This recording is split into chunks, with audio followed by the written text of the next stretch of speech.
Hola, ¿qué tal? Mi nombre es Javier Serino, soy médico residente de tercer grado de la unidad Tlaxcala. En esta ocasión les daré el tema de choque cardiogénico y bueno, iniciamos.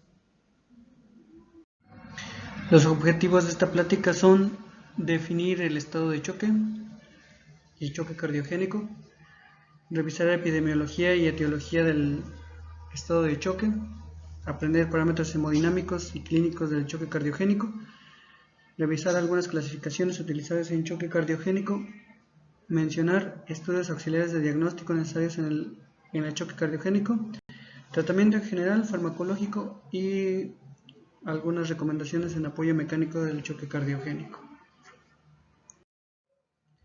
¿Qué es el estado de choque? El estado de choque es un estado de hipoperfusión orgánica que produce alteración en la homeostasis de los órganos, así como en el metabolismo de los mismos. Se define choque cardiogénico como un síndrome caracterizado por hipotensión e hipoperfusión sistémica secundaria a un gasto cardíaco insuficiente. Las principales causas de choque cardiogénico son, en un 78.5%, insuficiencia ventricular izquierda, complicaciones mecánicas y en un 2.8% la disfunción del ventrículo derecho. Los factores de riesgo que condicionan choque cardiogénico son edad avanzada, hipertensión arterial sistémica, DM2 descontrolada, enfermedad multivaso, un evento previo de angina o de infarto agudo al miocardio, insuficiencia cardíaca aguda, o un infarto con elevación del ST y bloqueo de rama izquierda de las DGIS. La etiología de choque cardiogénico principalmente son en un 7 a 9% infarto agudo al miocardio, otras causas cardíacas y causas no cardíacas. Dentro de las otras causas cardíacas se encuentran la ruptura septal, cardiomiopatías, miocarditis, arritmias, contusión miocárdica y en estas pueden entrar también derrame pericárdico y tamponamiento. Dentro de las causas no cardíacas son tromboembolia pulmonar, choque séptico, hipervolemia, hipoxia, acidosis y bueno, alguna vía final común de todas las formas de choque. Choque cardiogénico y su fisiopatología. Durante el infarto agudo al miocardio, una placa traumatosa sufre una fisura o disrupción, provocando activación plaquetaria e incremento de expresión de moléculas de adhesión. Las más involucradas o comunes son las integrinas plaquetarias GP2B y 3A, lo que resulta finalmente en un trombo intravascular adherido al lumen de la arteria coronaria, obstruyendo el flujo sanguíneo distal y, según la ley de Possible, aumenta la cuarta potencia a nivel distal, lo que disminuye el flujo.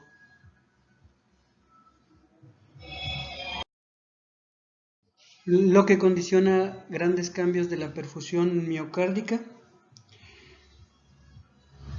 Y bueno, estos eventos de disminución de flujo sanguíneo coronario desencadena eventos como el gasto cardíaco disminuye, por lo que aumenta la presión telediastólica ventricular y la presión venosa pulmonar, produciéndose congestión en este órgano, lo que disminuye la saturación del oxígeno y la presión arterial de oxígeno.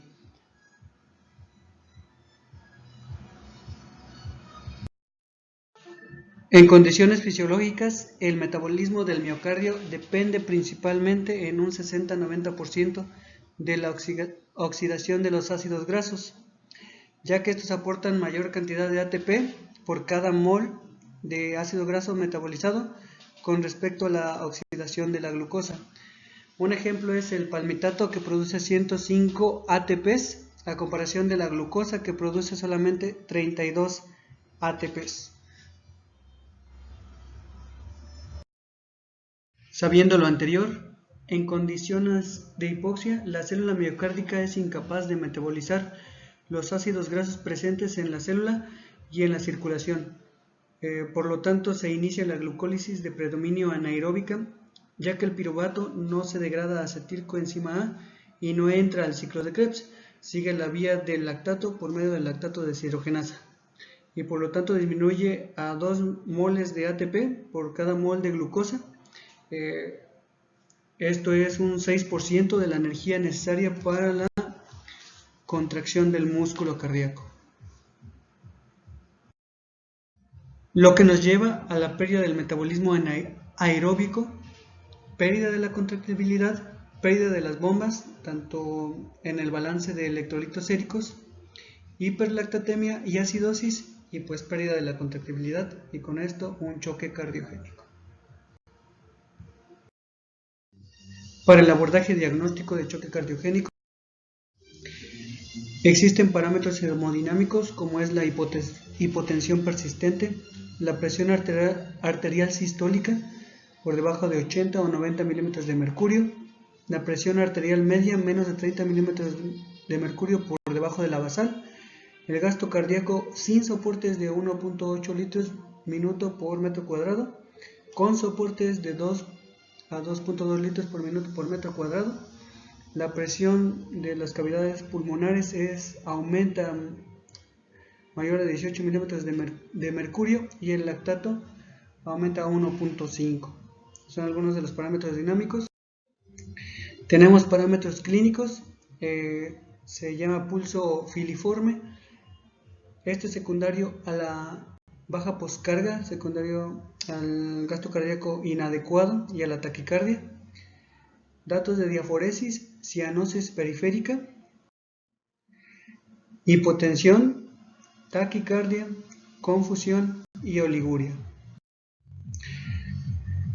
El paciente hace congestión pulmonar, edema agudo de pulmón, con presencia de estertores que se llaman en marea y presencia de opacidades generalizadas en la radiografía. ¿Cuál es la clasificación de choque? Existen múltiples clasificaciones en las cuales son, aquí tenemos la Killeb y Kimball. En la clase 1 el paciente no presenta alteraciones pulmonares, ausencias de datos de insuficiencia cardíaca y ausencia de edema agudo de pulmón. Aproximadamente hay una mortalidad del 8% de acuerdo a esta clasificación. En la clase 2 existe un tercer ruido, crepitantes en menos del 50% de los campos pulmonares, hipertensión venocapilar en la radiografía y existe una mortalidad del 10 al 30%. En la clase 3, crepitantes en más del 50% de ambos campos pulmonares, edema agudo pulmonar y hay una mortalidad del 45%.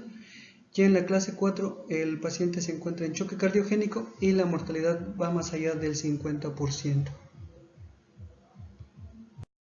La clasificación de Stevenson se evalúa en reposo, si el paciente presenta una buena perfusión y se encuentra congestivo o no. En el primer recuadro tipo A, en paciente tipo A, si el paciente se encuentra tibio con una buena perfusión, sin embargo el paciente se encuentra con vasoconstricción. En el grupo B el paciente se encuentra con buena perfusión, pero se encuentra con vasodilatación. Y en el paciente L, el paciente se encuentra frío y seco, bajo gasto cardíaco y aumento de la vasoconstricción. Y el paciente se encuentra frío y húmedo. En el paciente tipo C, se encuentra con bajo gasto cardíaco y con vasodilatación. Hay algunos signos y síntomas de congestión o de insuficiencia cardíaca aguda. Y la evidencia de los datos de baja perfusión, como es hiponatremia, obnubilación, extremidades frías, disfunción renal, hipotensión y bueno. La clasificación de Diamond es igual congestión y perfusión en reposo. Sin embargo, aquí toman el índice cardíaco y la presión de las cavidades pulmonares. En este caso también sugieren el tratamiento en los pacientes con vasodilatadores con nitroprusiato, nitroglicerina y nesaritide, y en pacientes que se encuentran con un pacientes con frío y húmedo, con una PSP elevada y un índice cardíaco disminuido, se recomiendan drogas inotrópicas como es la dobutamina, la milrinona y el levosimendan. Son algunas clasificaciones para dirigir el tratamiento o ver el riesgo de mortalidad. Algunos estudios complementarios para el choque cardiogénico son los siguientes. El electrocardiograma de primera instancia. Con este se puede inferir la localización del infarto. Uno de los infartos característicos y que provocan insuficiencia cardíaca aguda y choque cardiogénico es siempre descartar la extensión al ventrículo derecho. Estudios de gabinete como la radiografía de tórax. En esta podemos observar datos de congestión pulmonar o incluso edema agudo de pulmón. Se refleja con opacidades difusas en ambos hemitórax. Puede existir o no haber cardiomegalia y bueno, también se dice que puede existir una zona de abombamiento en el ventrículo izquierdo, lo que refleja probable discinesia miocárdica secundaria a un infarto agudo al miocardio. Otro estudio de apoyo diagnóstico es el ecocardiograma, el cual nos predice la mortalidad y el pronóstico del paciente conforme a la movilidad del músculo cardíaco. Con este podemos valorar la función ventricular, diástole y sístole, el grado de afección en la movilidad global o segmentaria de ambos ventrículos, el engrosamiento sistólico, la función valvular, si existe estenosis o insuficiencia valvular, la ruptura de algún músculo papilar, ruptura de pared libre o el septum interventricular. Como ya sabemos, son complicaciones mecánicas del infarto agudo al miocardio. Algunos estudios complementarios como los marcadores cardíacos que nos reflejan mal pronóstico y aumento de la mortalidad es el BNP por arriba de 100 picogramos sobre mililitro y el ProBNP mayor de 300 picogramos sobre mililitro. Otro estudio complementario es la marcadores de ultrasensibilidad, que son las complejo troponina, que está compuesto por troponina I, troponina C y troponina T. Generalmente no tenemos disponibles todas las troponinas, nada más tenemos la troponina I, que el punto de corte es mayor de 0.04, la cual se encuentra positiva y nos da el reflejo de un infarto agudo al miocardio o sobre lesión miocárdica. El tratamiento del paciente, ¿cómo vamos a abordar ese tratamiento? Primero, el tratamiento del choque cardiogénico es mantener óptimo el volumen del llenado del ventrículo izquierdo. Esta es la función principal, ya que se cae el gasto cardíaco de manera inmediata. La oxigenación adecuada, mantener una adecuada perfusión sanguínea tanto a órganos vitales y administrar inotrópicos que estimulan la función miocárdica y aumentan el tono vascular, aumentar la presión de perfusión y si está disponible en nuestra unidad, pues el mantenimiento mecánico de este gasto cardíaco con el balón de contrapulsación o bien la recanalización de la arteria coronaria y reperfusión miocárdica con la ISP de forma temprana. Iniciaremos con el tratamiento farmacológico, en la cual se encuentran incluidos los inotrópicos y fármacos relacionados. Desde 1954, Griffin emplea vasoconstrictores, en este caso la norepinefrina. Sin embargo, se dieron cuenta de que era el 100% de mortalidad en los pacientes. El objetivo del tratamiento, de acuerdo a la fisiopatología, es que el miocardio isquémico no progrese a miocardio necrótico, sino este miocardio isquémico sea un miocardio perfundido que sirva para el gasto cardíaco. En el tratamiento farmacológico existen los inotrópicos y vasopresores, se han usado para mejorar el gasto cardíaco. El de primera elección es la dobutamina, es un agonista receptor beta 1 y beta 2.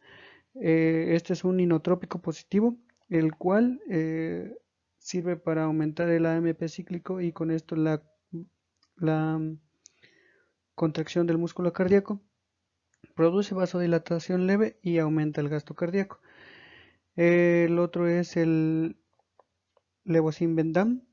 El levosimendan este se encarga de mantener un flujo sanguíneo y un flujo coronario adecuado.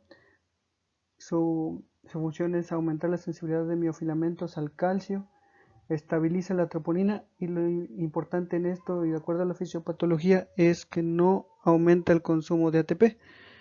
Este es un inotrópico tipo y vasodilatador. Sin embargo, no mejora su sobrevida, pero sí mejora en cuanto a los parámetros dinámicos y su función cardíaca. El vasopresor de elección, en este caso es la norepinefrina, en caso de hipotensión menor de 65 a 70 milímetros de mercurio, y bueno, es una clase de recomendación 2B. Bien, en esta tabla tenemos los principales agentes vasopresores e inotrópicos. Como ya habíamos mencionado, la dobutamina es beta 1, beta 2 agonistas y va de una dosis terapéutica de 2 a 15 microgramos por kilogramo minuto. El levosimendan es un sensibilizador del calcio. Su dosis va de 0.05 a 0.2 microgramos por kilogramo minuto. Y en el caso de la norepinefrina, que se prefiere a comparación de la dopamina, ya que la dopamina es más taquiarrítmico, la norepinefrina es un beta agonista y va a una dosis de 0.01 a 0.03 microgramos por kilogramo minuto, máximo 0.1 microgramo por kilogramo minuto. La monitorización del choque cardiogénico es mantener como metas una TAM mayor de 70 milímetros de mercurio y una saturación venosa de oxígeno mayor de 70. Se puede utilizar la ecocardiografía y el ultrasonido para ver en este caso la distensibilidad de la vena cava o bien la de la vena yugular. Monitorización invasiva con catéter de Swan-Ganz o mínimamente invasiva. ¿Podríamos ocupar la presión venosa central?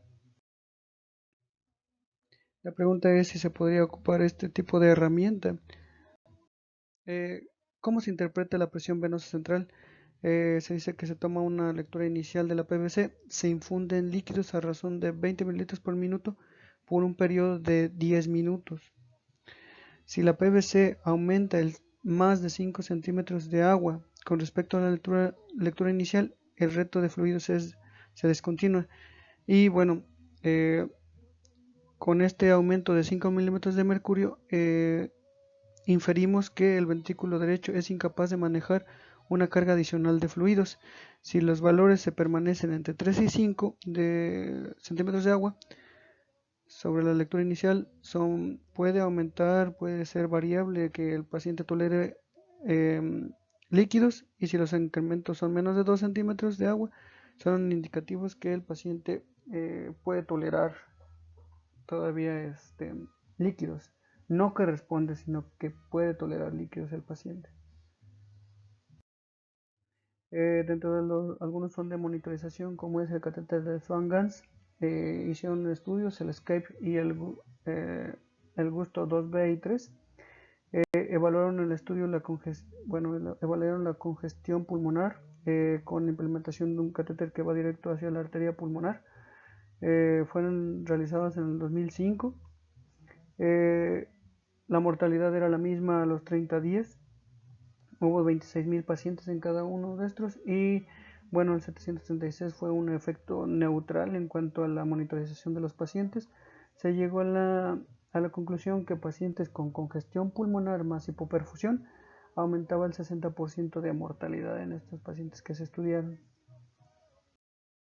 El tratamiento mecánico de los pacientes con choque cardiogénico, esto se hace en tercer nivel. Existen varios tipos de apoyo mecánico ventricular, entre ellos se encuentra el balón intraaórtico o de contrapulsación, el cual ingresa por las arterias. El método de introducción es igual que un catéter venoso central, sin embargo este tiene que ir por arteria. Se coloca de 2 a 5 centímetros por debajo de la arteria subclavia izquierda y por arriba de las arterias renales. Colocación por técnica de Seldinger en la arteria femoral o bien quirúrgica. Hay otras alternativas de inserción como es la arteria axilar y la subclavia. Y bueno, tiene que ser corroborado por fluoroscopía, por radiografía o bien por ecocardiograma transesofágico. ¿Qué beneficios nos da este balón intraórtico de contrapulsación? Mejora la perfusión coronaria y disminuye la poscarga y la precarga, con esto la congestión pulmonar.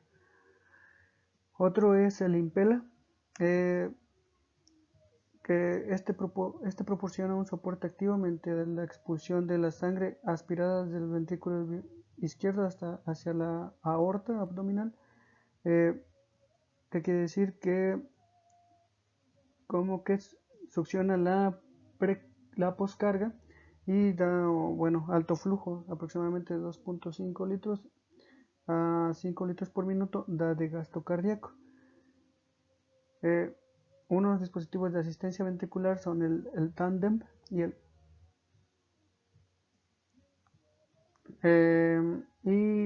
algunos dispositivos de asistencia arterial sistémica es el biventricular y descarga de volumen, es el ECMO, que es veno venoso o veno arterial. Son mecanismos de soporte para el choque cardiogénico.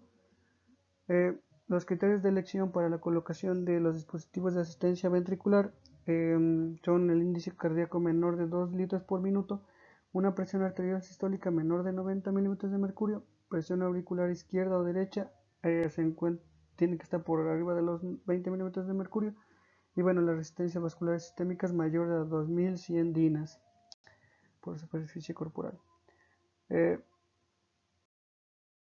Aquí tenemos un algoritmo en el cual el paciente cumple con signos y síntomas de choque cardiogénico, la presión arterial sistólica, alteraciones del estado de alerta, la frecuencia cardíaca, el lactato, la presión arterial de oclusión de la vena pulmonar, el índice cardíaco. Bueno, se toman los laboratorios previamente, como es la ecocardiograma, electrocardiografía, radiografía de tórax, algunos gases arteriales.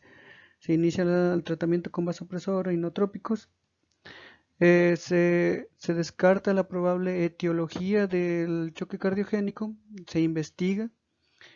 Sin embargo, si el paciente es refractario al choque y el paciente nos está cayendo en falla orgánica, aquí tenemos con el apoyo mecánico ventricular, existen el balón de contrapulsación que nos da de 0 a 1 litro de gasto cardíaco, el Impella que nos da desde 1 hasta 3 litros, el Tandem Heart que nos da de 3 a 4 litros, y bueno, el Impella que hasta 5 litros, y el ECMO que nos da hasta 5 a 7 litros en pacientes con choque cardiogénico.